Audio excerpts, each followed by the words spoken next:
Finally, matitikman ko na ulit yung madalas na bilhin ni Daddy nung bata pa kami. Andito pala tayo sa Binondo para i-check yung pinipilahan na nagbebenta ng bicho-bicho. Ewan ko ba ang haba ng pila, pero alam nyo ba dati, walang pila dyan sa area na yan. Tapos hindi din gadong kadami yung tao. Yung area kung saan sila gumagawa, hindi din dyan. Actually, tinatago nga nila dati yun. Pero ngayon, dahil uso na ang social media, naka-expose na yung paggawaan nila. Nakaka-attract din kasi yan ng mga tao para bumili. Kung pupunta kayo para subukan ito, advice ko lang sa inyo na magdala ng tubig, payong at higit sa lahat, mahabang pasensya dahil medyo matagal din kami nag-antay para makuha yung orders namin.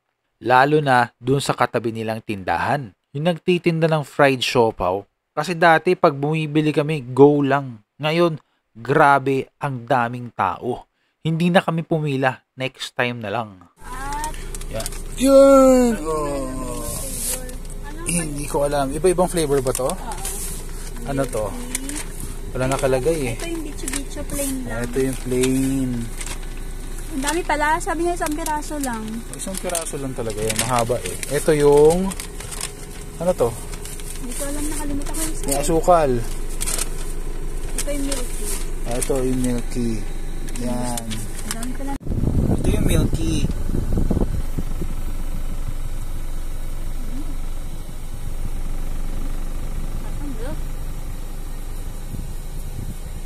Ikaw nga.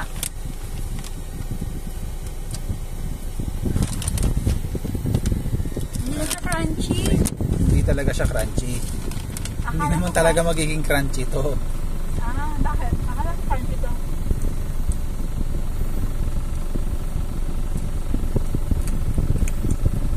Ito pa nga. Sarap yung milk niya. Wala sa sa video natin.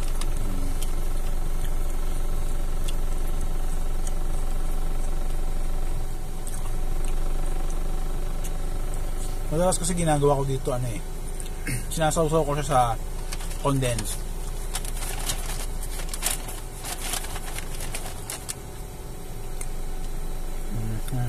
Harap. Milky. Ito naman. May asukal.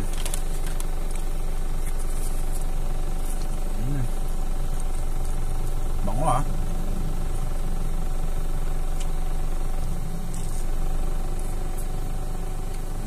Mas siya, mas may crunch compared sa sa milk. Sarap. Ang lasa. Lasa ng asukal. Sweet bicho ba yun? Sweet bicho. Ito yung bicho-bicho original.